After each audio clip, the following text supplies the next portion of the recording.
So you have neurons, nerve cells in your eye that connect, that when that sunlight hits them, they send a signal to your brain that's a wake-up signal. Gotcha. Improves your mood, increases testosterone, it increases metabolism, it lets you focus better, and it sets a timer so that you can fall asleep at night about 12 to 16 hours later. Okay, now back to just looking at the sun. You don't literally want me to stare at this fucking sun. No. Okay, so the reason I encourage people to get sunlight in their eyes, especially early in the day, is that it helps wake you up. It improves your mood, it improves hormone output, it improves focus. It's good for so many aspects of biology. How do I do it without hurting my eyes? And it helps you sleep at night. Okay, so what you want to do, people have different levels of sensitivity. You want to look in the general direction of the sun. Okay. If it's low in the sky, it's no problem. You could literally look at it like this. Now, the higher it gets in the sky, the more imposing it is, and you'll want to close your eyes. If it forces you to blink, you need to look away from it a little bit. Indirect light is fine on a really clear day. Yeah. If it's very, very bright and you need to blink. I would say take your sunglasses off for doing this. Eyeglasses and contacts are fine. And after, 2-3 minutes, you're good. Mm-hmm. And if you're walking to work in the morning, it's a nice sunny morning, but the sun, it's New York, so a lot of the sun's blocked by these big buildings. You just get the indirect sunlight. And that's okay, too? That's okay. But through a window, these tinted windows that are everywhere here, or through a windshield, it's not going to happen. It's just never going to set this mechanism in the ways you need.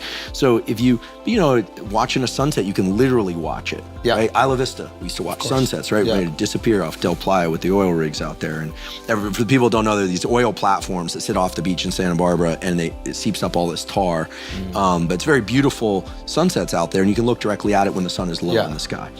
When the sun is overhead is when it tends to be really bright. Don't stare at it directly. And what is the advantage? It just wakes you up? There's nothing besides that? So you have neurons, nerve cells in your eye that connect, that when that sunlight hits them, they send a signal to your brain that's a wake-up signal. Gotcha. Improves your mood, increases testosterone, it increases metabolism, it lets you focus better, and it sets a timer so that you can fall asleep at night about 12 to 16 hours later. If you're not getting light in your eyes, if you wake up and you're just on your phone, that's fine if the sun isn't out, but if you're on your phone for the first 2 hours a day and then you get outside and get sunlight and the sun's already overhead, and you go out with your sunglasses on, that kind of thing, you're gonna find it's very hard to fall asleep that night. Because you're not setting the timer. That's right. Oh. Think of the morning bright light as your wake-up signal. Got you. Get as much sunlight in your eyes as you safely can throughout the day. I wear sunglasses, but not when I do this morning sunlight viewing. And then in the evening, try and catch some sun before it goes down. In the winter, obviously, that's gonna happen earlier. Yep. And then at night, you really wanna try and dim the lights. I always say like the fighters at the fight last night, like wearing sunglasses. Yeah.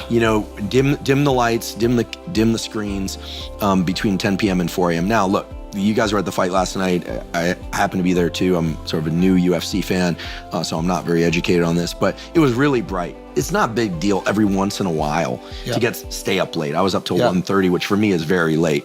But I would say 80% of the days and nights of your life, get some sunlight in your eyes and try and dim the lights at night.